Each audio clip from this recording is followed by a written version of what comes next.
안녕하세요. 건강한 장기 투자자 주린이입니다. 오늘은 파크 시스템즈 기업에 대해서 알아보려고 하는데요. 어떤 소식들이 있었는지 알아보고 앞으로 매매 계획에 대해서 말씀드리겠습니다. 첫 번째 소식은 반도체 기업들의 이나노 공정 경쟁이 본격화되면서 파크 시스템즈의 구조적인 성장을 기대한다는 내용인데요. 반도체 선폭이 미세하면서 AFM 장비 채택이 증가하고 있고 주력 장비인 NX 웨이퍼 외에 포토마스크 리피어, 백색광 분석기 등 실적에 기여하고 있고, 이와 더불어 첨단 패키징 기술 고도화로 인해서 후공정 장비인 NX TSH까지도 침투 영역을 확장 중에 있다고 합니다. 이 말은 즉 HBM이 반도체 산업 미세화 트렌드 덕분에 동사의 기존 주력 제품이 견고한 모습을 보여주는 동시에 새로운 장비의 도입으로 매출처가 다양하게 확대됨으로써 구조적인 성장을 기대할 수 있는 의미로 해석할 수 있습니다. 여기에 구조적인 성장이라는 말이 굉장히 중요한데요.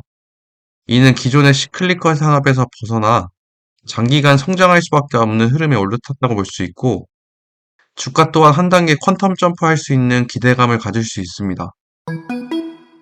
그리고 다음 소식은 주요 고객사들이 선단 공정 중심의 대규모 장비 투자 계획을 수립 후에 적극 추진 중에 있음을 볼 수 있는데요. 이러한 소식들은 동사의 성장이 더욱 선명해지는 것을 확인할 수 있는 내용이었고, 그리고 동사의 현재 멀티플을 보시면 현 주가 기준으로 대략 퍼가 40 정도 되는데, 밴드상에서는 저평가 구간에 있다고 판단할 수 있지만 저는 좀 더 보수적으로 판단해서 저평가라기보다는 현재가 적정하다고 판단하고 있고, 부담 매수하기에 괜찮은 지점이라고 판단하고 있습니다. 파크 시스템즈의 그래프를 보시면 아시겠지만 주봉 기준으로 꾸준한 상승 추세를 보여주고 있기 때문에 꾸준히 추가 매수해도 아직은 괜찮다고 생각하고 있습니다. 그리고 두 번째 소식을 보시면 파크 시스템즈가 차세대 HBM 본딩 공정에서 꼭 필요한 맞춤형 장비를 개발했다고 하는데요. 차세대 본딩 공정인 하이브리드 본딩은 차세대 HBM 제조에 도입될 것으로 예상되는 첨단 패키징 기술이고, 여기에 동사의 장비가 없어서는 안 될 기술이라고 합니다.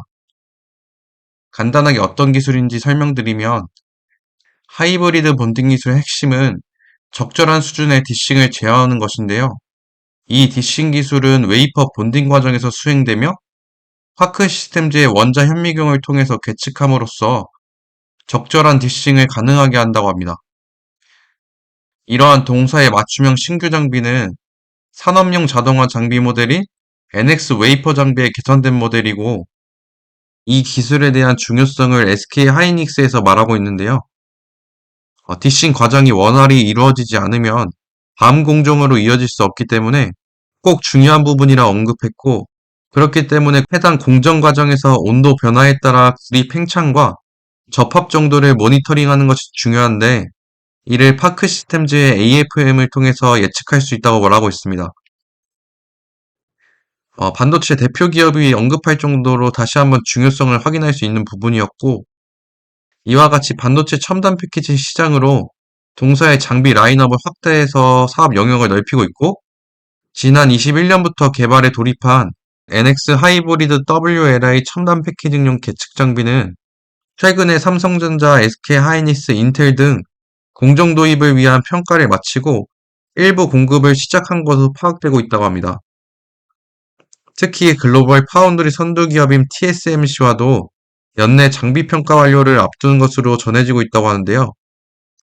결과적으로는 파크 시스템즈는 테스트가 종료된 WLI 장비와 마스크 리페어 장비 등 신규 장비 매출 인식도 더해지면서 올해 2분기 매출액 중 20% 내외 비중을 차지했을 것으로 추정되고 있고, 기존의 강점이었던 중국 외 미국, 대만 등에서도 신규 장비 수주 및 매출 인식도 점진적으로 확대되고 있다고 메리츠증권에서는 분석하고 있다고 합니다. 그리고 마지막 소식을 보시면 SK증권에서 9월 4일 리포트를 발행했는데요.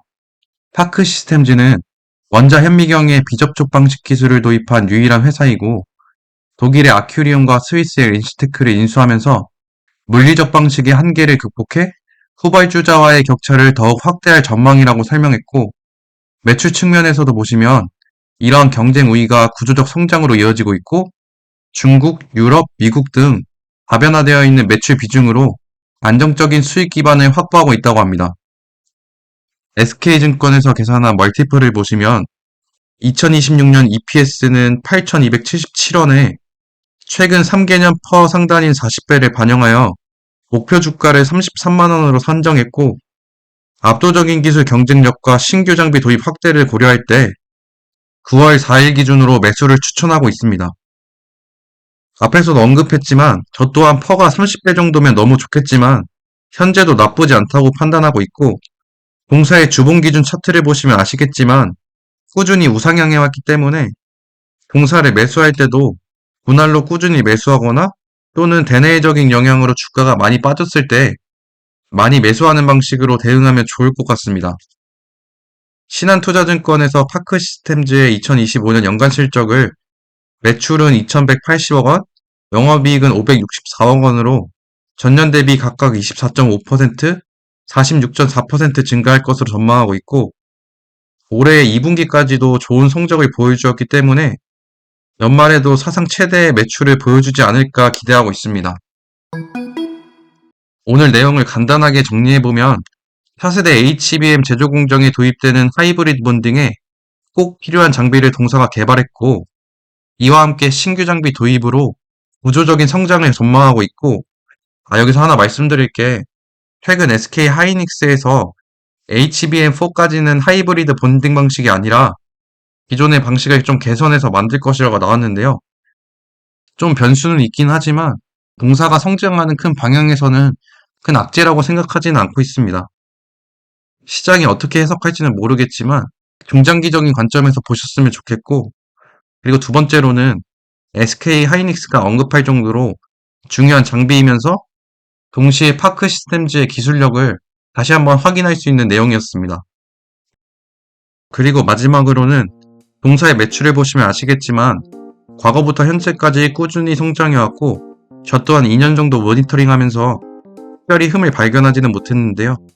아큐리온과 린시테크 등 MMA를 통해서 기술 격차를 더 확대할 것이고 내년 초 본사 이전을 계기로 생산 능력을 2배가량 늘리면서 단기적인 관점보다는 중장기적으로 동사의 성장이 더욱 기대되는 것 같습니다. 국내 몇 안 되는 유일한 우상향 기업인 파크시스템즈가 앞으로도 어떠한 모습을 보여주는지 지켜보겠습니다. 오늘도 시청해주셔서 감사드리고 행복한 하루 보내세요.